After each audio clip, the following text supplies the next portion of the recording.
Hello bachcho, let us see this problem. Determine the magnetic field at the center of the current carrying wire arrangement shown in the figure. The arrangement extend to the infinity. हमें कह रहा है कि ऐसे concentric square जैसी shape वाले कई सारे वायर्स हैं, मतलब एक ही वायर को मैंने ऐसे कंसेंट्रिकली स्क्वायर जैसी शेप्स बना दी।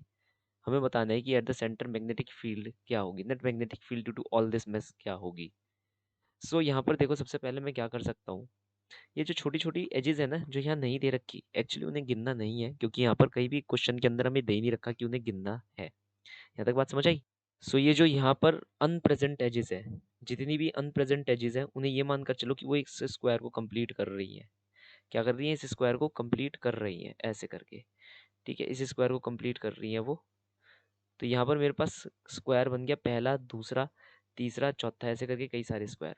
और ये जितने भी सारे वायर्स हैं ना, ये वायर्स अगर तुम इन्हें एक्सटेंड करोगे they will be passing from this centre O itself. अभी ये डायग्राम में शोन नहीं कर रखा, ठीक है, डायग्राम थोड़ा फॉल्टी है, लेकिन ये जितने भी वायर्स हैं ये सारे के सारे ओ पॉइंट से पास ऑन हो रहे हैं। अब की कंसेप्ट हमारा कहता है कि जैसा भी ऐसा वायर हो जो कि पॉइंट पी से, जहाँ पर मैग्नेटिक फील्ड निकालनी है, डायरेक्टली या इनडायरेक्टली पास ऑन हो रहा हो, तो उसके द्वारा जो मैग्नेटिक फील्ड होती है वो क्या आती है? हमारी जीरो आती है। सेकेंड थिंग इज की कंसेप्ट जो कि है कि जो हमारा स्क्वायर होता है, square of side A by A, उसके द्वारा at the centre magnetic field अगर हम निकालते हैं तो हम यहाँ पर हर एक वायर के पीस को कैसे ट्रीट करेंगे? हम हर एक वायर के पीस को ट्रीट करेंगे as a finite current carrying wire. अब यहाँ पर जो ये डायगोनल एंगल बनाती है वो 45 डिग्री का होता है by the geometry of the problem, we know that. और मैं ये कह सकता हूँ ए बी वायर की वजह से जो मैग्नेटिक फील्ड निकलेगी वो होगी म्यू नॉट अपॉन में 4 pi I upon H into sine of alpha plus sine of beta. ये फाइनाइट करंट कैरिंग वायर का फॉर्मूला है। तो किसी भी एक वायर की वजह से फॉर्मूला आएगा म्यू नॉट अपॉन में 4 pi I upon H 2 times of sine 45 degree, क्योंकि अल्फा बीटा दोनों ही देखिए 45 डिग्री है, तो ये लिखना वाजिब रहेगा। साथ ही साथ एच देखा जाए तो एच होता है यहाँ से यहाँ तक की दूरी, वायर से पॉइंट तक की दूरी। तो यहाँ पर क्या है? वो ए बाय 2 है।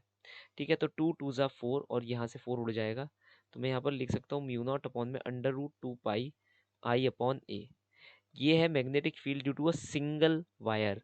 अब अगर आप net magnetic field at the centre of the square निकालना चाहते हैं चारों की वजह से, तो क्योंकि सारी की सारी साइड्स क्या है? आइडेंटिकल हैं।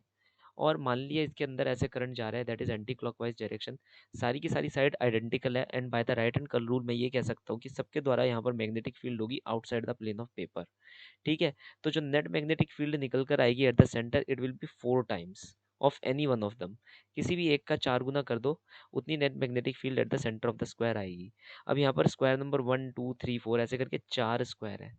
तो अगर मैं नेट मैग्नेटिक फील्ड यहाँ पर निकालूं पहले स्क्वायर की वजह से, वो तो खैर मैं निकाल ही चुका हूँ क्योंकि ए बाई ए का बाय डिफॉल्ट मैंने स्क्वायर लिया था, तो आएगी mu naught upon under root 2 pi a I into 4।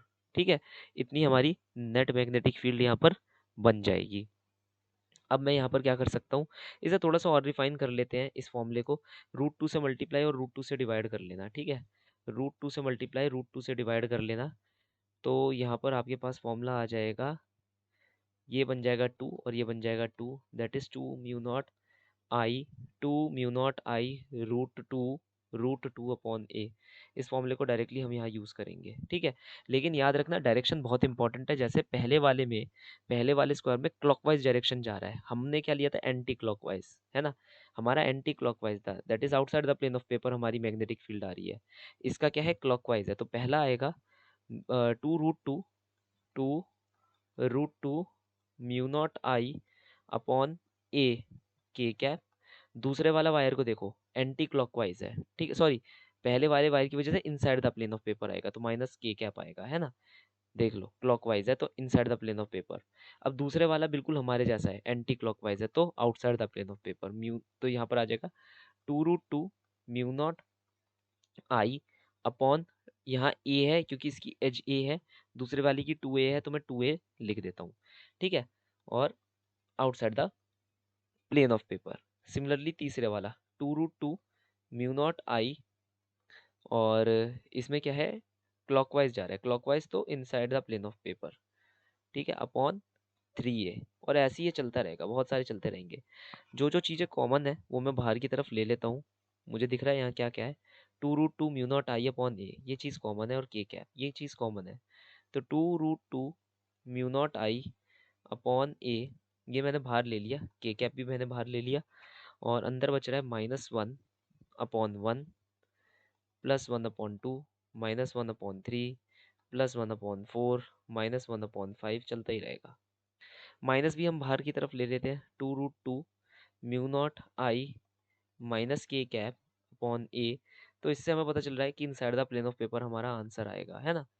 तो ये बन जाएगा 1 - 1/2 माइनस +1/3 +1/3 -1/4 +1/5 प्लस सो ऑन, है ना। तो यहाँ पर मैं कह सकता हूँ कि ये जो चीज़ निकल कर आ रही है, it is the expansion of lawn 2, ठीक है। This is nothing but your lawn 2। सो हमारा फाइनल आंसर क्या बनकर आ रहा है, 2√2 upon A mu not I lawn 2, ठीक है। ये हमारा आंसर बनकर आ रहा है मैग्नीट्यूड। हमें मैग्नीट्यूड चाहिए था, डायरेक्शन से हमें कोई मतलब नहीं है। तो अब हम यहाँ चेक करेंगे तो ऑप्शन नंबर 3 बिल्कुल इसी से हमारा मैच कर रहा है। So we can finally say that option number 3 is the correct option for the following problem. Hope you understood well, best of